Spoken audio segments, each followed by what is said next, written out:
देखिए बच्चों, आज की क्लास हमारी है मैथ्स की, जिसमें क्लास 8 का 2.1 चैप्टर का हमने सवाल नंबर तीसरा और 8वां लिया है।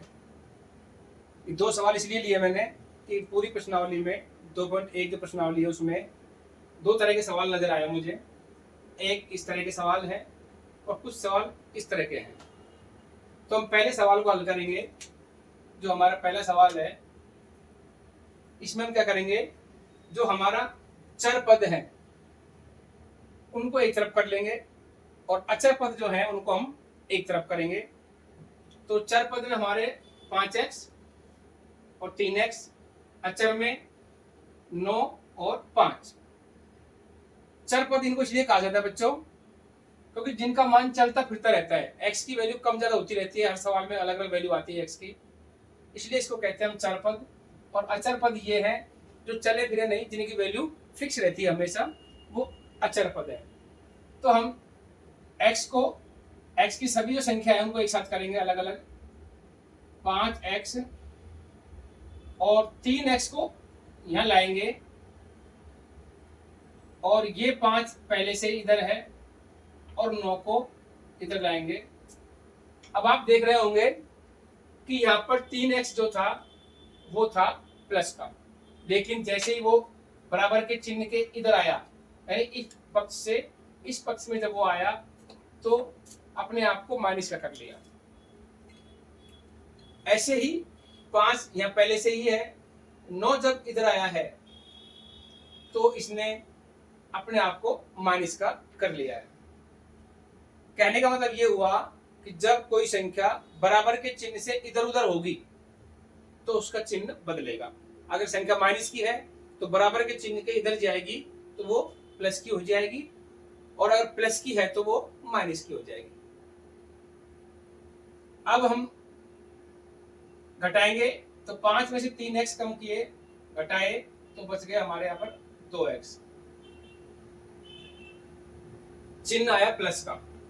क्यों आया? क्योंकि जब हम घटाएंगे संख्या तो जिस चिन्ह की संख्या ज्यादा है, जिस चिन्ह की संख्या बड़ी है, चिन्ह वही आएगा।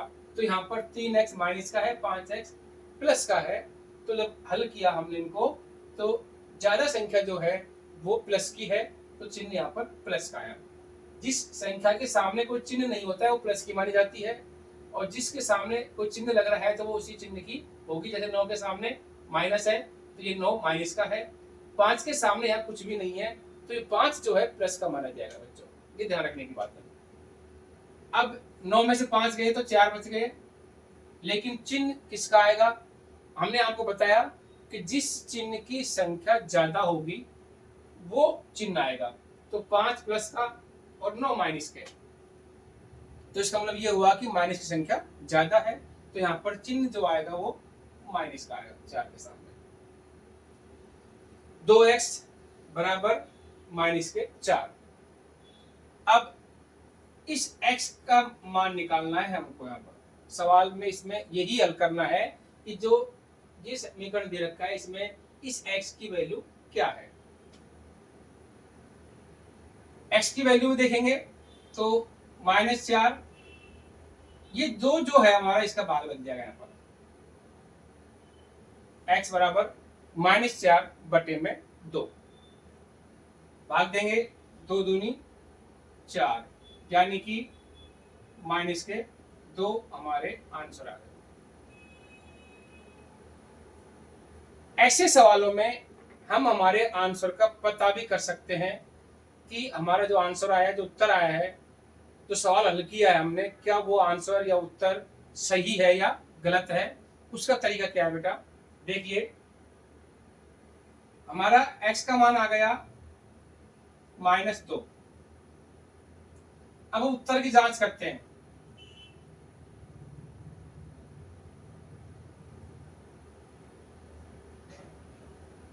कैसे करेंगे? जहां जहां भी x है वहां हम x की वैल्यू -2 रख देंगे सवाल में। 5 -2 प्लस 9 बराबर 5 प्लस 3 माइनस 2, x का मान -2 है। क्या किया हमने अब तक, जहां x है वहां उस x के स्थान पर हमने जो हमारी x की वैल्यू आई है, जो x का मान आया है, उसको हमने वहां पर प्रतिस्थापित कर दिया। आगे देखेंगे, जब ये ब्रैकेट लगा हुआ है और यहाँ पर कोई चिन्ह नहीं है, तो बच्चों ये भी ध्यान रखने की बात है, तो कोई चिन्ह नहीं है तो हमको अपने आप वो वहां पर गुणा का चिन्ह मान लेना है, मल्टीप्लाई का चिन्ह माना जाएगा अगर यहाँ पर बीच में कोई चिन्ह नहीं है तो, ब्रैकेट और संख्या के बीच में। अब हम क्या करेंगे, 5 को 2 से गुणा करेंगे, 5 दूनी 10 और 10 आएंगे माइनस के, क्योंकि ये संख्या प्लस की है और प्लस गुणा माइनस माइनस होता है, तो 5 दूनी 10 प्लस 9। दोबारा सुनिए, मैंने बताया कि जब गुणा करते हैं और गुणा करने में एक संख्या प्लस की और एक संख्या जब माइनस की होती है, तो जो आंसर आता है वो माइनस का आता है। इसको मैं यहां लिख रहा हूं शॉर्ट में, माइनस गुणा माइनस बराबर प्लस, माइनस गुणा प्लस बराबर माइनस, प्लस गुणा माइनस बराबर माइनस, प्लस गुणा प्लस बराबर प्लस। ये ध्यान रखेंगे, अगर ये जो मैंने लिखा है माइनस गुणा माइनस मतलब हुआ है एक संख्या माइनस की और दूसरी संख्या अगर माइनस की है, तो आंसर जो आएगा प्लस का आएगा गुणा करने पर। सिर्फ गुणा करने पर है ये नियम, एक संख्या माइनस की है गुणा करने में, एक संख्या प्लस की है गुणा करने में, तो जो आंसर आएगा हमारा वो माइनस का आएगा। अगर गुणा करने में एक संख्या प्लस की है, एक संख्या माइनस की है आगे वाली, तो फिर वो आंसर माइनस का। अगर गुणा करने में दोनों संख्याएं प्लस की है, तो आंसर जो आएगा हमारा वो प्लस का आएगा। तो यहाँ पर एक प्लस की है 5, 2 माइनस के हैं, तो माइनस गुणा प्लस बराबर माइनस, तो 5 दूनी 10 माइनस के प्लस 9। इधर देखेंगे तो 5, 2 किसके माइनस के और 3 प्लस के, तो गुणा करेंगे 3 को और 2 को, तो 3 दूनी 6, 6 किसके माइनस के, 3 दूनी 6 माइनस के, 3 प्लस के माइनस के, तो दोनों गुणा होंगे आपस में क्योंकि चिन्ह कुछ भी नहीं है, तो गुणा हो गया, तो 3 दूनी 6, चिन्ह किसका आएगा माइनस का, प्लस गुणा माइनस बराबर माइनस, 10 माइनस के प्लस के 9, चिन्ह किसका आएगा माइनस का आएगा। यहाँ पर क्यों आएगा, क्योंकि संख्या माइनस की ज्यादा है प्लस की कम है, और 10 में से 9 घटाएंगे तो 1 बचा, बराबर इधर 6 में से 5 गए तो 1 बचा, इधर भी संख्या 5 जो है वो प्लस की है, 6 जो है वो माइनस का है, तो 6 में से 5 गए तो 1 बच गए, लेकिन चिन्ह आएगा माइनस का क्योंकि संख्या माइनस की ज्यादा है। अब ये हो गया हमारा बायां पक्ष और ये हो गया हमारा दायां पक्ष, या फिर LHS बराबर RHS, यानी कि लेफ्ट हैंड साइड और राइट हैंड साइड।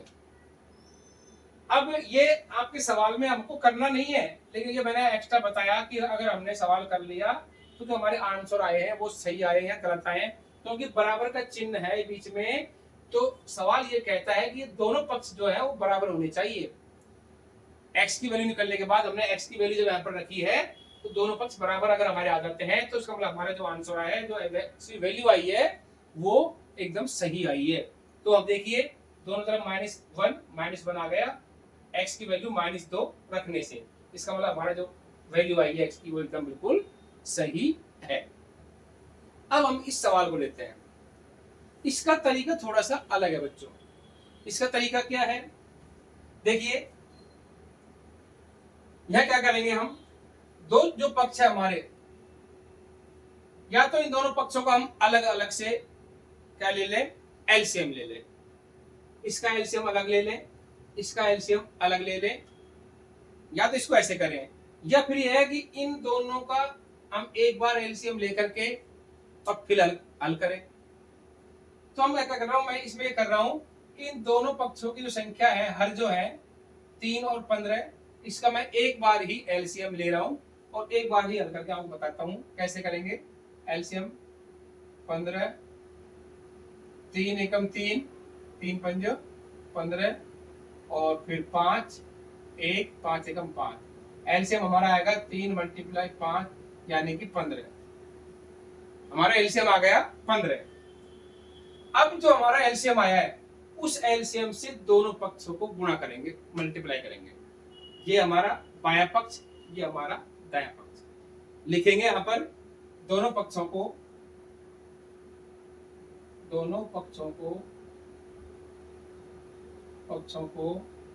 एलसीएम से गुणा करने पर देखेंगे 15 गुणा 2x 3 प्लस 1 बराबर 15 गुणा 7x बटे 15 प्लस 3। क्या किया बच्चों, मैंने किया है कि 15 जो हमारा एलसीएम था उससे इन दोनों पक्षों को गुणा कर दिया। अभी तक सिर्फ हमने इतना सा कम किया।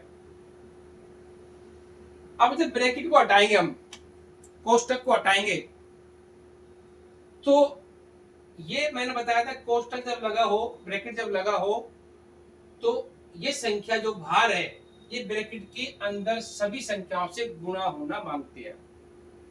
अभी हमने सिर्फ इसको बाहर रखा हुआ है, गेट के बाहर है ये। जैसे ही ये अंदर घुसेगा मकान में तो सबसे हाथ मिलाएगा ये। ऐसे हम दैनिक जीवन में देखते हैं, दैनिक लाइफ में, कि जब हम कभी जाते हैं कहीं किसी से मिलने, तो रूम में जो जो आदमी बैठे होते हैं और हम सब उनसे हाथ मिलाते हैं क्योंकि हमारे बराबर के होते हैं।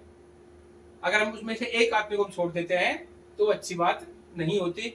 भले ही बच्चा बैठा तो बच्चे से हम हेलो हाय जरूर करेंगे, उसके सामने उसको देख के मुस्कुराएंगे, कोई रिएक्शन हमारी जरूर देंगे।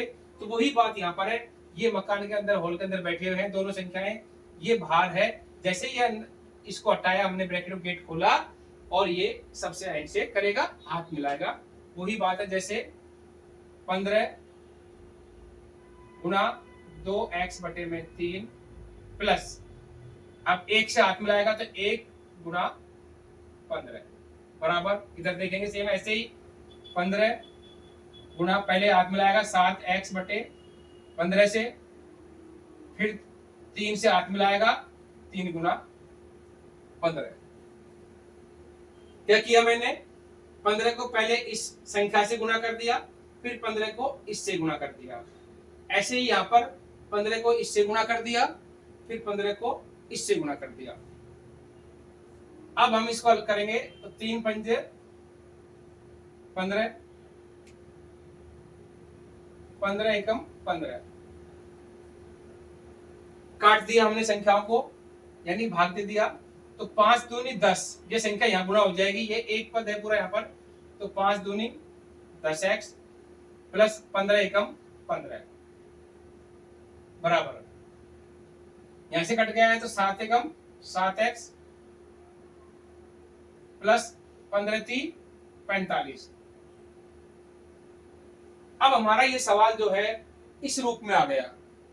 इससे आगे तो आपको समझ जाना चाहिए कि भाई अब ये संख्या आसान उसमें बन गई। तो अब हम वही पक्षांतर करेंगे। इनका पक्षांतर में क्या करेंगे, 10x - 7x, यानी कि हम चर पदों को एक तरफ ले लेंगे और अचर पदों को एक तरफ ले लेंगे। 45 हमारा पहले से इधर है, 15 इधर आएंगे तो माइनस के हो गए। हमने बताया था कि संख्या इधर होंगी तो उनके चिन्ह बदलेंगे। फिर यहाँ पर देखेंगे 10x - 7x, ये बच गया हमारे पास 3x। 10x में से 7x गए तो बच गए 3x। फिर यहाँ पर 45 प्लस के हैं, 15 माइनस के हैं, 45 बच गए, 15 बच गए हमारे यहाँ पर 30 बच गए। फिर अब हम x की वैल्यू निकालेंगे, तो x बराबर 30 बटे में 3, वही जो इधर किया था हमने सेम वही कर रहे हैं। 10x माइनस 7x बराबर 45 प्लस के, और ये 15 इधर आके माइनस के हो गए, तो चिन्ह दोनों साइड प्लस का आया क्योंकि संख्या यहाँ भी प्लस की ज्यादा थी और यहाँ भी संख्या प्लस की ज्यादा है। 3 दाएं 30, यानी कि x बराबर आ गया हमारा 10। ये हो गया आंसर, x की वैल्यू आ गई x बराबर 10। इस तरह से बच्चों ये सवाल हल करेंगे। यहां भी हम अगर हमारे सवाल का जो आंसर आया है उसकी जांच करना चाहें तो सेम इसी तरह से कर सकते हैं। यहाँ x रखेंगे 10, 10 दूनी 20 हो जाएगा, बटे में 3 प्लस 1, यहाँ भी 10 रख देंगे, 10 7 70 बटे में 15 प्लस 3, और इसको हल करेंगे तो दोनों पक्षों का जो मान आएगा वो बराबर आएगा। अगर बराबर नहीं आ रहा है तो हमारा सवाल गलत है, आंसर जो आए गलत है। अगर दोनों पक्ष बराबर आ जाते हैं लास्ट में तो हमारा सवाल एकदम सही है। आज की क्लास यही समाप्त होती है। धन्यवाद।